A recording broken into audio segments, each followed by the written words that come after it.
So, this area of the Red Sea is owned by the federal government of Somalia. A dangerous conflict is launching once again in the Horn of Africa.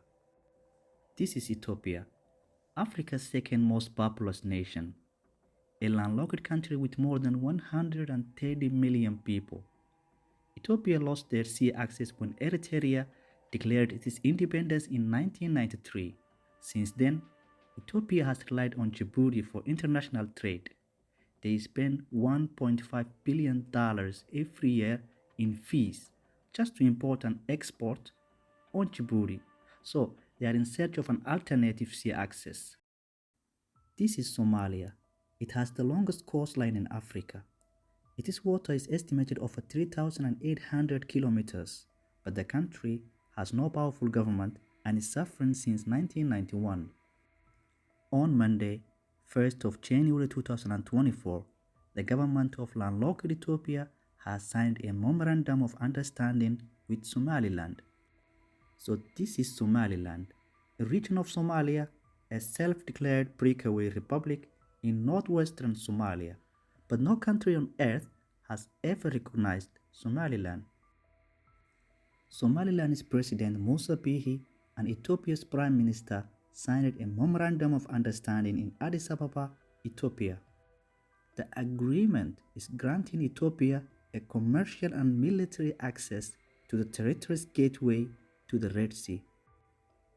The deal is allowing Ethiopia to get 20 kilometers of the Red Sea for a period of 50 years, and after the 50 years, the duration is renewable. In addition, Ethiopia will bring their navy to the Red Sea and will have a military base in the Red Sea. Ethiopia's 95% of imports and exports in Djibouti will end soon. As Ethiopia reaches the Red Sea, it means they will easily have their own sea access.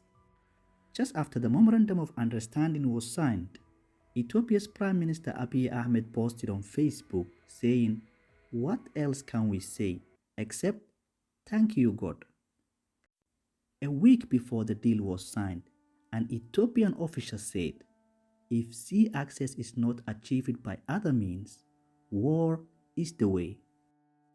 You might be wondering about, if Ethiopia got Red Sea access, what are they giving to Somaliland in exchange?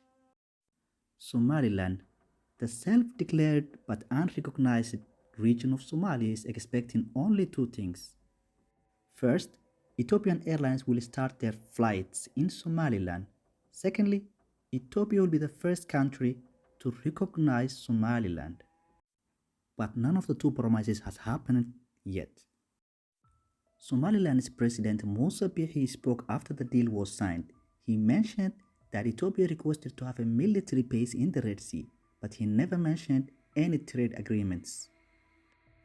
During the European colonization in Somalia, this part was ruled by the British and it was called the British Somaliland, and the other part of the country was under the Italians' rule and it was called the Italian Somaliland.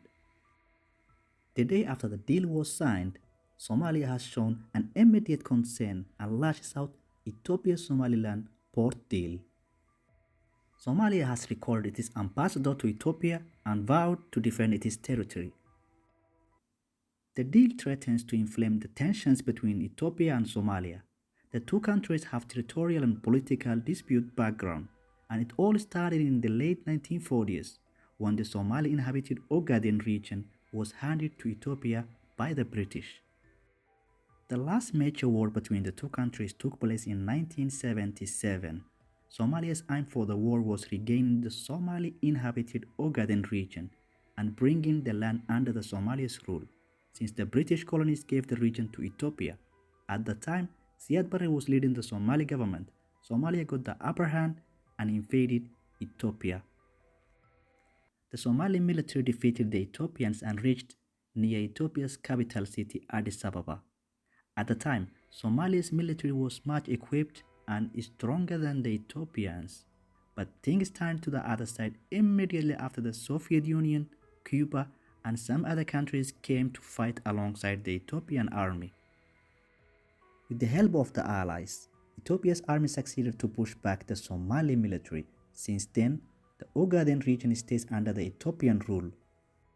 For years, Ethiopia's government tried everything to get a seaport access, including exploring options in Sudan and Djibouti. In 2018, Ethiopia signed a deal to acquire a 19% stake at the port of Berbera, Somalia, but the deal fell through. As soon as the tensions rised, United States, United Kingdom, Egypt, European Union, and some other parties shown an immediate support to the Somali government and its sovereignty. The Al-Qaeda branch in Somalia, Al-Shabaab, a terrorist group that maintains a stronghold in southern Somalia, also reacted to the port deal between Ethiopia and Somaliland and rejected the agreement. Al-Shabaab is playing up a Somali nationalism to get support from the locals. The two Horn of Africa neighbors have a history of stormy relations and long-time territorial conflicts. Thank you for watching the video. If you haven't subscribed to Eketech Hub, please consider subscribing. It is totally free and it will help us create more videos like this. Thank you once again.